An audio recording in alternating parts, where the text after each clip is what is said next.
Herzlich willkommen zu meinem Podcast. Was für eine Freude, dass du da bist. Eine Nachricht aus meinem Herzen kommt zu dir.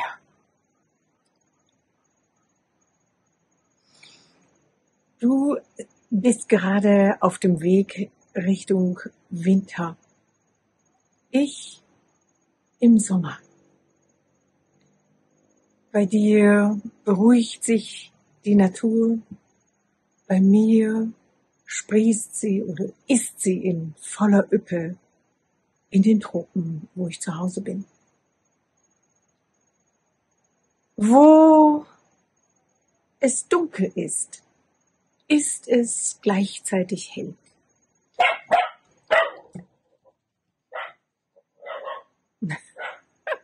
Wo es leise ist es gleichzeitig laut. Mit meinen Hunden. Wo es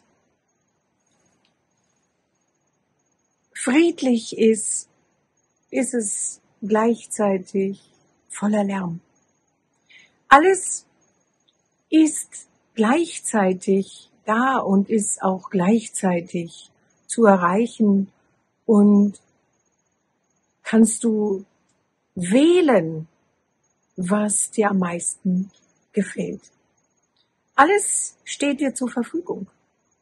Du kannst alle Emotionen in dir erzeugen und in denen drin leben. Du kannst total in die Angst hineinfallen und dich in der Angst verlieren.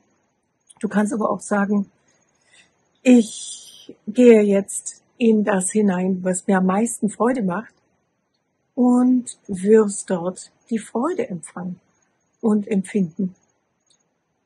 Und das ist einfach eine Realität.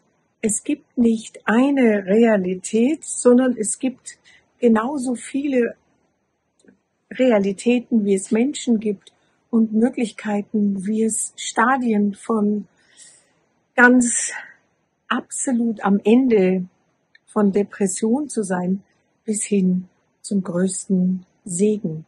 Und es ist an niemanden sonst als an dir, was dir gerade am wesentlichsten ist und worauf du genau deinen Fokus richten willst.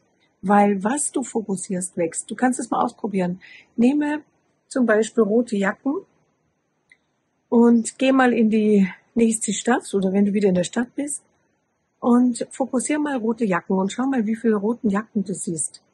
Ich sag dir jetzt schon, du wirst erstmal eine sehen, vielleicht noch kaum eine und dann fokussierst du weiter und es werden immer mehr, immer mehr, immer mehr, immer mehr, immer mehr, bis du überall rote Jacken siehst. Und genau so ist das, dass du siehst, wie farbig ich bin. Ich war immer schon farbig, ich war früher Modedesignerin. Wenn du sozusagen die Farbe wählst, die für dich am meisten Freude bereitet, und das meine ich damit, dass du das wählst von Augenblick zu Augenblick, was dir jetzt gerade am meisten Freude bereitet, dann wirst du sehen, dass genau das wächst. Und das ist immer wieder dasjenige, was ich sage, worauf es ankommt, dass wir genau in das hineingehen, wo wir Freude empfinden. Weil nicht nur, dass damit unsere eigene Energie enorm steigt und wir ganz viel, Energie und Leichtigkeit und Begeisterung in uns haben. Es ist auch das, was das ganze Feld um uns herum entsprechend verändern kann.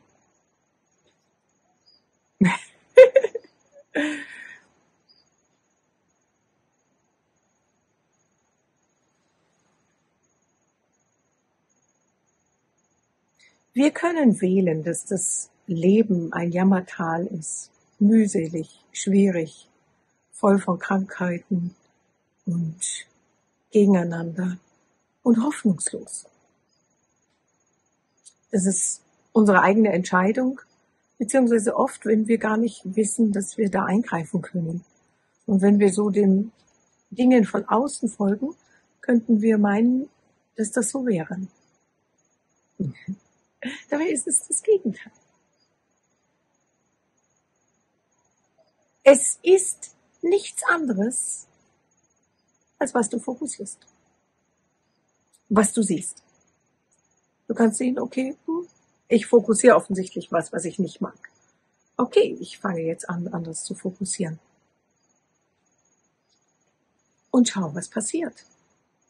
Ich sage immer wieder, das Leben ist die Realität, die wir um uns herum sehen, ist ein phasenverschobener Spiegel. Und dieser Spiegel spiegelt unser Bewusstsein, das, womit wir uns beschäftigen, was wir glauben, was richtig ist, in einer Phase verschoben. Nicht unmittelbar, so wie wenn ich jetzt ins Badezimmer gehe und mich in den Spiegel reingucke und der zeigt es unmittelbar, sondern phasenverschoben. Das heißt, was ich heute fühle, kriege ich vielleicht in einem Monat, in einem halben Jahr oder in einem Jahr gespiegelt, je nachdem, wie tief und kräftig das ist.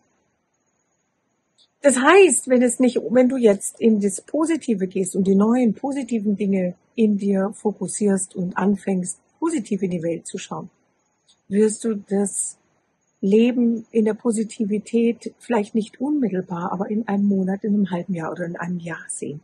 Und das wirst du, wenn du dran bleibst. Mein Mann und ich sind jetzt fast 33 Jahre zusammen. Und am Anfang, als er mich kennenlernte, sagte er, wie geht das? Weil ich war immer schon ein Mensch, der mitgebracht hat, den Fokus grundsätzlich auf positiven Dingen zu haben. Und immer Freude im Leben dadurch zu haben. Und ich war immer schon ein sehr positiver und freudiger Mensch. Einfach mit einer hohen Frequenz. Das gehörte immer schon zu mir dazu. Und mein Mann sagte mir, das kann's doch nicht sein. Du kannst doch nicht immer fröhlich sein. Das ist ja unecht.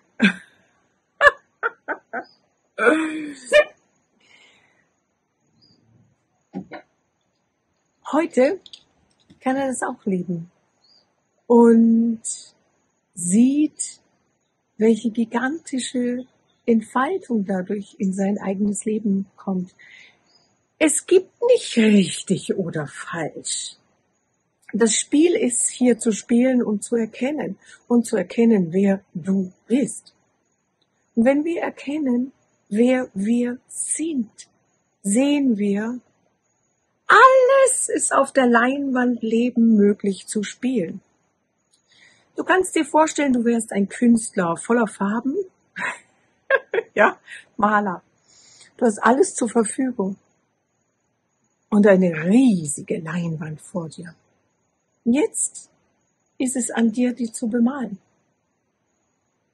Ich gehe davon aus, dass du deine ganze Energie und Freude in das hineinschenken möchtest, was du liebst, was auf die Leinwand kommt. Stell dir vor, und das machen viele, die geben ihre ganze Liebe und Energie in das rein, was sie nicht mögen und malen das an die Leinwand. Und diese Leinwand spiegelt das wieder zurück, was sie nicht mögen. Und sie halten sich dadurch in einem Lebensdrama, in Mühsal und Schwierigkeiten. Das ist wie wenn man schreckliches Essen kocht und das essen soll. Ich möchte doch was essen, was ich liebe. Ich möchte doch umgeben sein mit dem, was ich liebe. Ich möchte doch tun, was ich liebe. Ich möchte doch sein, was ich liebe. Ich möchte doch Menschen um mich herum haben, mit denen ich Freude habe, die ich liebe. Oder?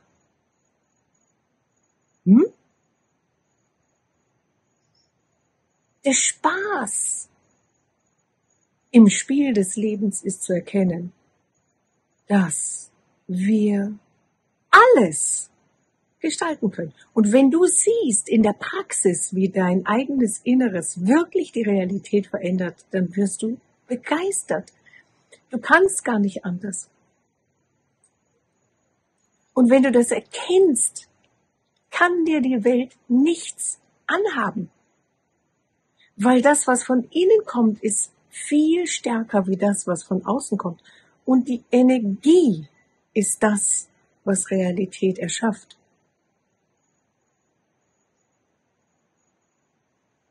Meine wesentlichste Aufgabe auf der Erde ist Licht, Leichtigkeit, Vertrauen, Hoffnung, Freude, Fülle, Segen zu verbreiten. Das kann ich aber nur, wenn ich das bin. Wo du hierher kommst, spürst du die Energie von mir. Denn es spielt gar keine Rolle, ob du neben mir sitzt oder auf der anderen Seite der Welt von mir bist. Denn auf der Ebene der Energie gibt es weder Raum noch Zeit. Da bin ich unmittelbar direkt bei dir. Und dein Inneres resoniert mit dem, weil es das ist. Unser Herz ist ja und unsere Gefühle sind ja nicht irgendwie etwas in uns, was nicht zu uns gehört. Je mehr Freude wir empfangen, umso mehr sind wir, wer wir wirklich sind, ganz einfach.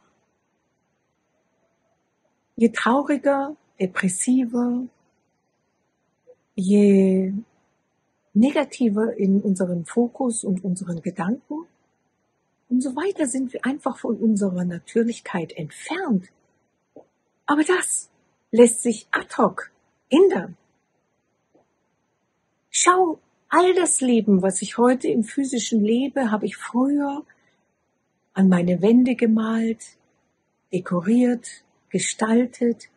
Jedes bisschen in meinem Leben, natürlich war ich Modedesignerin, aber wo immer ich mich bewegt habe, war, egal zu welcher Jahreszeit, alles sonnig, freudig, fröhlich und gut gelaunt. Und ich hatte immer mein eigenes Feld um mich herum.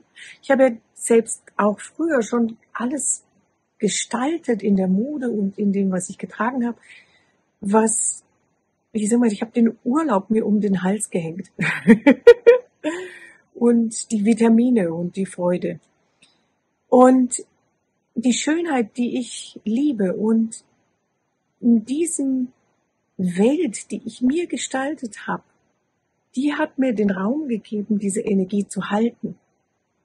Und gleichzeitig, ohne dass ich dafür was getan habe, hat mich das so im Leben geführt, dass ich das im Physischen heute überall um mich herum erlebe.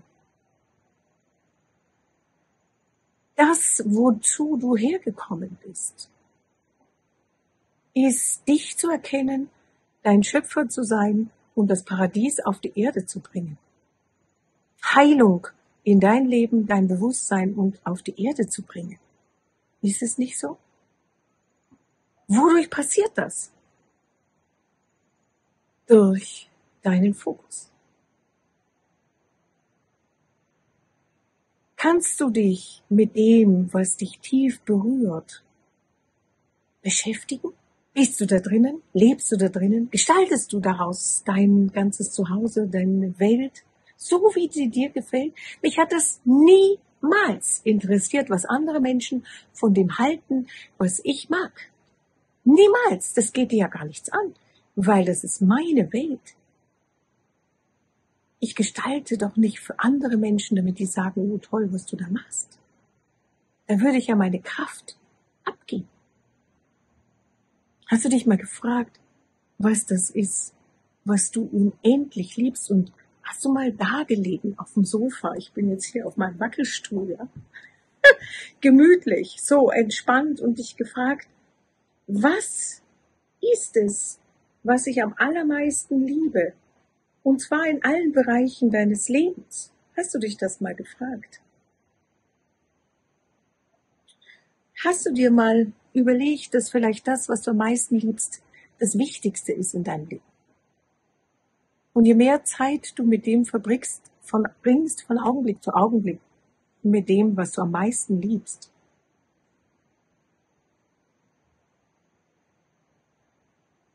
kannst du dir vorstellen, dass genau das alles wandelt in deinem Leben?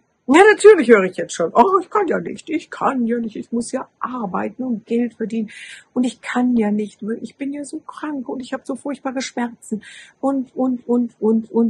Ach, das kann ich mir gut vorstellen, dass du das so sagst. Ich war selber schwer rheumakrank, wie ich ja immer wieder schon erzählt habe. Saß sogar zeitweilig im Rollstuhl vor lauter Schmerzen und habe mich aus den ganzen Sachen von innen ohne Medikamente befreit und es gibt nichts mehr von dieser Krankheit in meinem Körper. Aber schon 2020, als ich das letzte Mal in Europa war und das alles gecheckt habe, war nicht ein Milligramm mehr in meinem Körper, obwohl davor ganz, ganz hohe Werte in meinem Körper waren. Ich habe die ganze normale Medizin definitiv nicht genommen. Und auch den Ärzten im Krankenhaus gesagt, danke für eure Liebe und für eure Hilfe, aber ich heile mich selbst. Was habe ich gemacht? Genau das, worauf es ankommt, für die allermeisten Menschen. Ich habe mein Bewusstsein geändert. Überall da, wo ich noch gedacht habe, ich kann nicht, wie ich wirklich will. Und das war das, was sich in der Krankheit Rheuma gezeigt hat. Das habe ich entlassen. Das Denken habe ich entlassen. Und das ich kann nicht, wie ich will, habe ich umgeschrieben in es ist da, was ich haben will. Ich liebe, was ich haben will.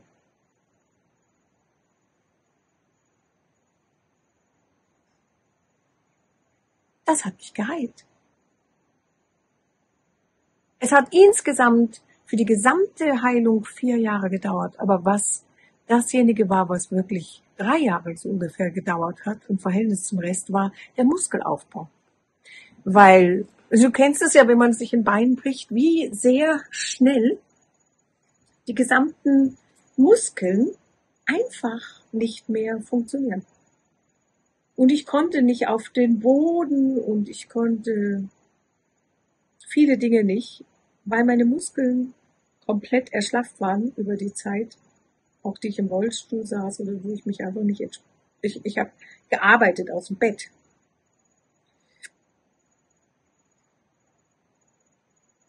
Das ist das Bild für das,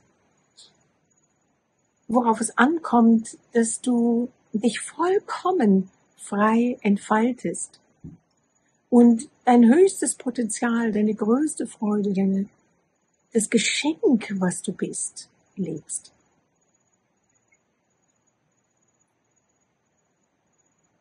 Du bist ein riesiges Geschenk mit einem gigantischen Potenzial, was gelebt werden will. Wo du für dich sorgst, als erstes, wie beim Flugzeug. Gib erst deine Maske drauf, bevor du anderen hilfst. Wo du für dich sorgst, als erstes, so dass du voller Energie, Freude, mit dem verbunden, was du liebst, bist, geht das Helfen, das Unterstützen für andere Menschen, das Miteinander, die Liebe zu anderen Menschen, vollständig von alleine. Da brauchst du dich nicht drum zu kümmern. Denn wenn du voller Freude und Leichtigkeit und Begeisterung bist, kannst du das nur verschenken an alle Menschen um dich herum. Dieses Licht in dir transformiert alles. Je mehr wir dieses Licht, diese Freude, die Leichtigkeit sind, was wir wirklich sind, wir lieben das ja schließlich, wir lieben Freude und Leichtigkeit miteinander und ja, begeistert zu sein, weil das unsere Natürlichkeit ist. In der Ecke traurig hängen, sich einsam und verlassen zu fühlen, fühlt sich so schrecklich an, weil wir das absolut nicht sind. Und bei dir geht es auf Weihnachten zu. Für mich ist das so lustig, weil ich sitze bei 30 Grad da. Und da erleben viele Menschen oft so eine Konzentration in die eine oder andere Richtung. Wenn du einsam bist und es alles negativ ist, dann kann das sich verstärken. Und die andere Seite kann sich genauso verstärken. Und der Punkt ist, wo du bewusst wählst, mit was du dich umgibst, wie du lebst, worauf du deinen Fokus richtest, wie du dir erlaubst, dein Leben zu gestalten. Das ist es, was deine Leinwandleben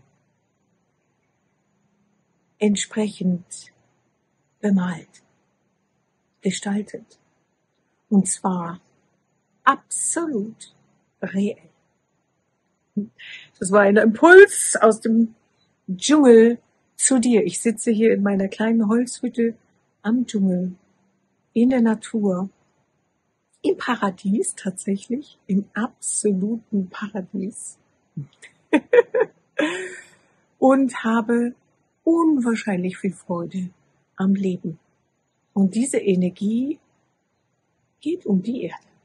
In diesem Sinne, ich freue mich total von dir wieder zu hören. Schreibe drunter, wo du gerade stehst, was du liebst und verteile dieses Video an alle Menschen, wo du das Gefühl hast, die brauchen genau diesen Input, diese Energie genau jetzt. Ich danke dir für deinen Daumen hoch und ich danke dir, wenn du meinen Kanal abonnierst, falls du das noch nicht gemacht hast. In diesem Sinne, bis zum nächsten Mal. Viel Liebe zu dir. Tschüss.